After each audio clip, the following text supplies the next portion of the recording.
I don't believe in Christianity, which means that you do not get to dictate the way I live my life based on your religion. I don't care what the Bible says. I don't care about your goddamn religion.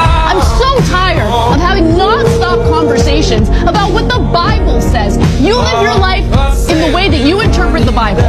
Again, I don't care. But you don't get to take the Bible and tell me, well, the Bible says this in this chapter and this verse. I don't care. I don't care. I don't believe in it.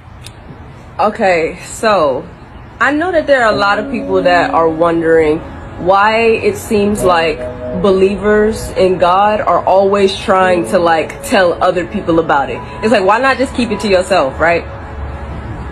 I've gotten that a lot since I started doing these videos. It's like we get it. You believe in God. If you believe, just believe, and then like you don't have to make others believe too. But I think there's a little bit of confusion, and I am going to hopefully clear it up for you today as to why I do it and why I make these videos. This analogy that I'm going to use today is one that my dad told myself and my family a long time ago, and it always stuck with me. Okay, so we're going to call it Michael McClain's snake in the yard analogy. Okay? So say we're best friends. You come over to my house and we chilling, right? We watching movies. We listening to music, and I got like art stuff spread out, so we drawing and painting and stuff. And then I remember, oh shoot, I forgot to take my dog out. Just stay here, let me take him in the backyard, I'll be right back. You're like, okay, cool. I leave you in the room painting. I take my dog downstairs and I unlock the door. I'm like, come on, Cujo. And right when I'm walking out, what do I see? I see a snake in the yard. So I grab my dog, rush back inside, close, lock the door, and then I go back upstairs to my room where I left you. I see that you've gotten up and you're about to leave the room. And I'm like, wait, where are you going? And you're like, oh, I wanted to go to the backyard too, get some fresh air from these paint fumes. And I said, okay. I'll see you when you get back. So you go downstairs, you open the door, you head out there to get some fresh air, and oh, a snake bites you. So you throw it off of you, and you run back in the house, and you close the door, and you lock it, you run back upstairs to my room, and you starting to limp at this point, your leg is hurting, and you're like, China, I just got bit, there's a snake in the yard. And I say, oh yeah, I know, I saw it when I was going to take my dog out. What would your next statement be? China, why didn't you tell me? You saw me heading in that direction. I told you I was going in the backyard. Why didn't you tell me there was a snake back there? And I said, I don't know. I wasn't trying to force what I knew on you. So I just thought that you should learn for yourself, as we all should, you know, because I love you. So I was trying to give you that freedom. Does that make any sense? You wouldn't think that I actually loved you if I knew there was a snake in the yard. You told me, oh, I'm about to go to the backyard.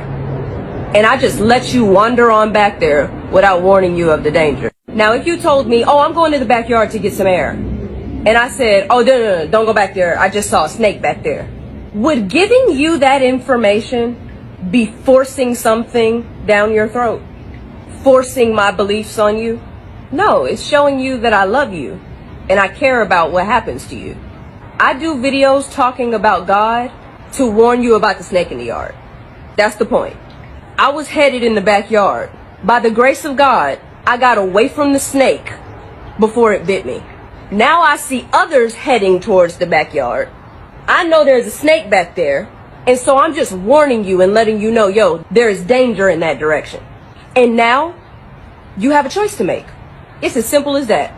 You can either choose to be like, oh, heard you. I'm gonna go back the way I came. Or you're gonna choose to be like, China, I don't believe you. I'm gonna go back there anyway, excuse me. Now notice, nowhere in my analogy, or Michael McClain's analogy, did I say that I was gonna force you in the room and I was gonna forcefully keep you from going in the backyard. That would be forcing something down your throat. I never said that. You your own person. You got free will. If you wanna go in the backyard after I've told you that there's a snake back there, do your thing. You can go. You gotta make your own decisions. But just warning you of the dangers See, because I've been through certain things in my life, especially in the industry that I work in. So I know that God is real. And people can tell you all day, well, you don't know that. You don't know God is real. That's a belief. You don't know what I know. Only I do. If I ask you what your favorite color is and you say, oh, it's blue. And I'm like, you don't know that. Does that make sense? No, because only you know your experiences in life. Only you know what you know. Just like me. So I don't believe that God is real. I know God is real at this point, whether people believe that or not. That's the truth. Either way, I'm not going to force you to do nothing. Whatever decisions you make in your life ain't none of my business. They got nothing to do with me. But if I didn't tell you about the danger, I would not be showing you love or compassion. I would be showing you that I didn't give a crap about you. Ezekiel 33.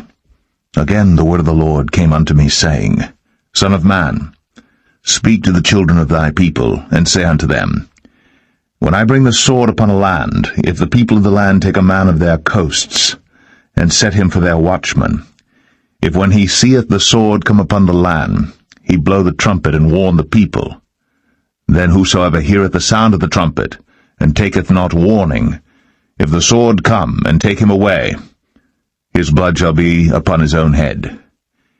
He heard the sound of the trumpet, and took not warning, his blood shall be upon him. But he that taketh warning shall deliver his soul.